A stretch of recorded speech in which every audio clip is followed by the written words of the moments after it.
ओम श्री गुरुवे नमः। अखंडमंडलाकारं व्याप्तं येन चराचरं तत्पदं दर्शितं येन तस्मै श्री गुरुवे नमः। ओम सहना भवतु सहनो भुनक्तु सह वीर्यं करवावहे तेजस्विनावधीतमस्तु मा विद्वेषावहे।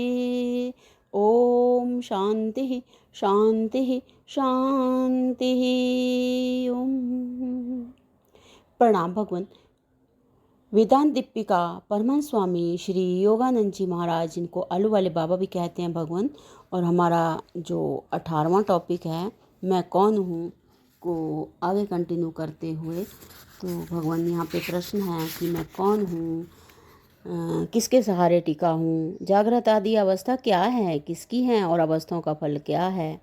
भावना अनुसार फल होता तो हम राजा होने की भावना करने से राजा क्यों नहीं हो जाते। तो भगवान यहाँ पे अब हमारा जो ये प्रश्न का जो लास्ट पार्ट है कि भावना अनुसार फल होता तो हम राजा होने की भावना करने से राजा क्यों नहीं हो जाते। तो इसको जो है आगे कंटिन्यू करते हुए, तो यहाँ पे स्वामी जी ने बहुत ही सुंदर सुंदर दृष्टांत दिए। एक मेयर का दिया स्कॉटलैंड के, और एक जो है वो एक अंधे जो सूरदास स्वामी जी को मिला था, उसका उससे पूछा कि भाई तेरी आंखें कैसे चली गई। तो उसने बताया कि ऐसे ऐसे मैंने एक चिड़िया को जो है वो एक ढेला मार दिया था, तो वो उसकी उस चोट से जो है वो दोनों आंखें फूट गई। और मैं फिर जब विचार करने लगा कि इसको कितना दुख हो रहा होगा बेचारी को इन आँखों के बिना, और तो फिर वो बताते हैं कि भाई फिर कुछ दिन बाद जो है मेरी एक आँख से जो है एक आँख दुखी और वो जो है वो ठीक ही नहीं हुई और उसकी लाइट चली गई, और फिर ऐसे ही दूसरी आँख भी जो है वो भी ख़राब हो गई, तो और उसकी भी रोशनी चली गई। तो अब स्वामी जी यहाँ पे बता रहे हैं कि मैंने कहा यदि निश्चयात्मक तीव्र भावना हो तो वह शीघ्र सिद्ध हो सकती है। तो अब एक और दृष्टांत स्वामी जी दे रहे हैं कि एक राजा के राजमहल के पास एक पंडित रहता था। राजा का आश्रित था वो पंडित है, और उसके 2 लड़के थे। उनमें से छोटा लड़का बाल्यावस्था से ही कहा करता था मैं राजकुमारी के साथ विवाह करूंगा। माता पिता और बड़ा भाई यह सुनकर समझाया करते थे ऐसा ना कह, यदि राजा क्रोधित हुआ तो हमारा जो घर बार जो उन्होंने हमें दे रखा है सारा जो है वो इनके ले लेंगे, इनकी तू अब हमारा जो घर बार है उसको लुटवा देगा। तो लड़का समझाने पर भी ना मानता और वही कहा करता कि मैं राजकुमारी से विवाह करूंगा। बड़े लड़के का विवाह हो गया, छोटे का विवाह करने को सबने अनेक प्रयत्न किए परंतु ना हुआ। उसने और किसी से विवाह करने को मना कर दिया। एक दिन कुटुंबियों ने आकर बहुत तंग किया, तब उसने कहा आप लोग मुझे क्यों तंग करते हैं, मैं विवाह नहीं करूंगा और जो करूंगा तो राजकुमारी के साथ ही करूंगा। सबकी तरफ से एक ने कहा ऐसा नहीं हो सकता। तब उसने कहा यदि ऐसा नहीं हो सकता तो मुझे स्त्री रहित रहना स्वीकार है। सब लोग निराश होकर चले गए। बात दिन पर दिन फैलती गई और फैलते फैलते राजा के कानों तक पहुंच गई। राजा ने पंडित को बुलाकर डांटा। पंडित बेचारा चुपचाप होकर चला आया। तो जब राजकुमारी विवाह के योग्य हुई तब राजा ने एक दिन ज्योतिषियों को बुलाकर कहा इस कन्या का वर कौन और किस दिशा में है। तो एक ज्योतिषी जो सब में प्रधान था कहने लगा महाराज आपकी इस कन्या को कोई राजकुमार ग्रहण नहीं कर सकता, किसी ब्राह्मण से इसका विवाह होना जाना जाता है। तो राजा ने कहा कि यदि राजकुमार सिवाय और के साथ विवाह ना करूं तब फिर कैसे होगा। मेरे तो राजकुमार और राजकुमारी यह एक ही है, एक ही राजकुमारी थी राजा की।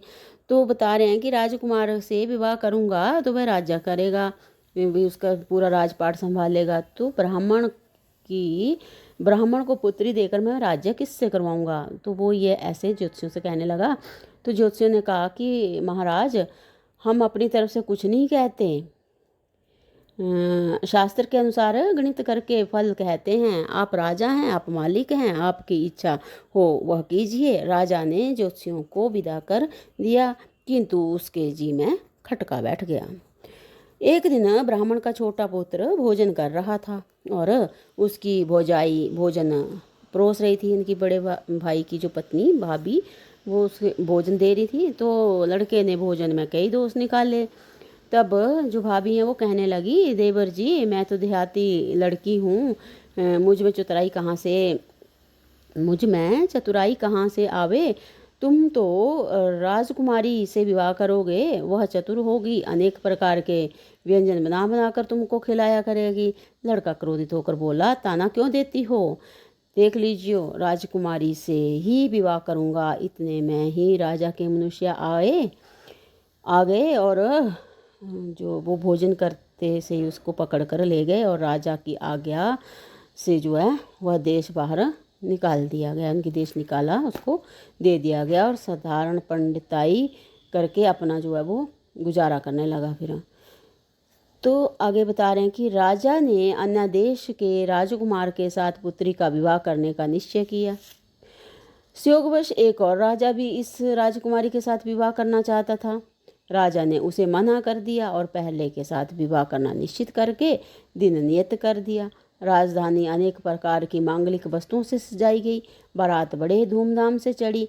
जब राजकुमारी मंडप के नीचे आई तभी दूसरा राजकुमार आकर उसे हरण कर ले गया। राजकुमार और उसके साथी उसके पीछे दौड़े। राजा की हद पर जाकर, इनकी जो राज्य की जो सीमा है उस पर जाकर दोनों की भेंट हुई।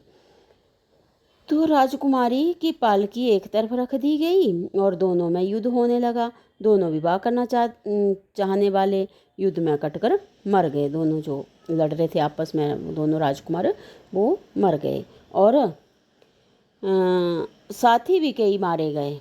राजकुमारी लड़ाई देखकर घबराई और पालकी में से निकलकर एक तरफ चल दी।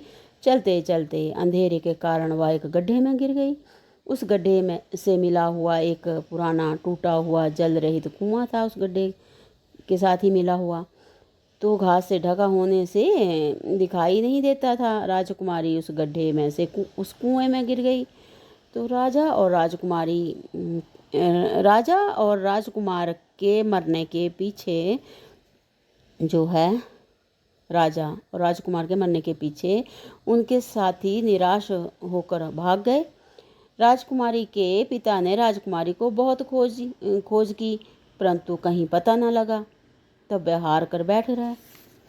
तो उधर राजकुमारी गड्ढे में गिरने के चौथे दिन उस ब्राह्मण का जो छोटा लड़का वहाँ शौच फिरने आया।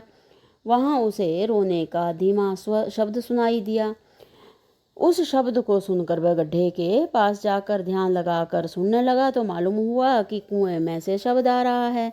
उसने कहा, कुएं के भीतर कौन रो रहा है। भीतर से आवाज़ आई, मैं अभागी हूँ, मुझे कृपा करके किसी यतन से बाहर निकालो। ऐसा कहकर राजकुमारी ने अपना सब परिचय दिया। ब्राह्मण पुत्र ग्राम में जाकर एक टोकरी और रस्सी ले आया। रस्सी में टोकरी बांधकर कुएं में फांस दी। राजकुमारी टोकरी में बैठ गई। तब उसने जो है ब्राह्मण के लड़के ने उसने ऊपर खींच लिया। जब राजकुमारी निकल कर आई तब उसको लेकर ब्राह्मण पुत्र राजा के पास पहुंचा और उसे राजा को सौंप दिया। राजकुमारी ने कहा, पिताजी मैं तो मर ही चुकी थी, इस पंडित के लड़के ने मुझे निकाला है। मैंने प्रतिज्ञा की थी कि जो मुझे कुएं से जीती जागती निकालेगा मैं उसी की स्त्री होंगी। राजा ने राजकुमारी का वचन मान लिया और प्रसन्नतापूर्वक ब्राह्मण पुत्र के साथ उसका विवाह कर दिया। राजा के पीछे राज्य भी उसी को प्राप्त हुआ। अपनी भावना के निश्चय से ब्राह्मण पुत्र राजा का जवाई हुआ। दृढ़ीभूत भाव वारे तेरा सामर्थ्य, स्वामी जी कह रहे हैं, दृढ़ीभूत भाव वारे तेरा सामर्थ्य। ऊपर के दृष्टांतों से तूने देखा होगा। यहाँ पर जो प्रश्न किया था शिष्य ने पीछे कि मैं कौन हूँ, किसके सहारे टिका हूँ, तो स्वामी जी कह रहे हैं कि ये जो मैंने ऊपर दृष्टांत दिए इनसे तुमने देखा होगा कि राजा होने की अथवा किसी प्रकार की भावना करने वाले राजा अथवा और कुछ होते ही हैं। जब तू राजा होने की इच्छा करता है तब तू नहीं जानता कि तेरी इच्छा तीव्र है या मंद है अथवा मंद है। जब तू मैं राजा हूँ तो यह काम प्रथम करूँगा ऐसा कहता है, तब मेरे अंतःकरण का भाव इससे विरुद्ध होता है, चाहे तुझे मालूम पड़े या ना पड़े। उसमें यह भाव अवश्य होता है, राजा होने के योग्य मैं नहीं हूँ, मेरा प्रारब्ध ऐसा कहाँ जो राजा होना ही होता तो सामान्य मनुष्य के यहाँ मेरा जन्म ही क्यों होता। यह विरुद्ध भाव तेरे राजा होने के भाव को काट देता है। जब तुझे स्वयं ही राजा होने का निश्चय नहीं है तब तू राजा कैसे हो सके। यदि तू कहे कि मैं भीतर से ऐसा भाव होने ही ना दूं तो क्या राजा हो जाऊंगा, इसका उत्तर यह है कि हाँ, अवश्य हो जाएगा, परंतु इस प्रकार की काटने वाली विरुद्ध भावना ना होने देना तेरे इस मलिन अंतःकरण का काम नहीं है। फल प्राप्त कराने वाली भावना जैसी तीव्र और निश्चय होनी चाहिए, यदि वैसी ना होगी तो फल ना होगा, और यदि किसी कारण से वैसी तीव्र भावना हो जाएगी तो फल प्राप्त होने में कुछ संदेह नहीं है। 5 की कमाई करने वाले को 10 कमाने की तीव्र भावना हो सकती है, परंतु 5 रुपये कमाने वाले को करोड़ों रुपए कमाने की तीव्र इच्छा नहीं होती। ज्यों ज्यों तू इच्छाओं से बढ़ता है त्यों त्यों तेरी इच्छाएं भी बढ़ती जाती हैं। यह सामान्य नियम भी तेरी राजा होने की भावना के विरुद्ध है। तो अब स्वामी जी आगे कह रहे हैं कि भाई इसका ये जो प्रश्न है, इसका अंतिम सारांश यह है कि अज्ञान को हटाकर विचार दृष्टि से देखें तो तू स्वयं सच्चिदानंद ब्रह्म है। ऐसा सच्चिदानंद ब्रह्म किसी के सहारे नहीं टिका है, और वह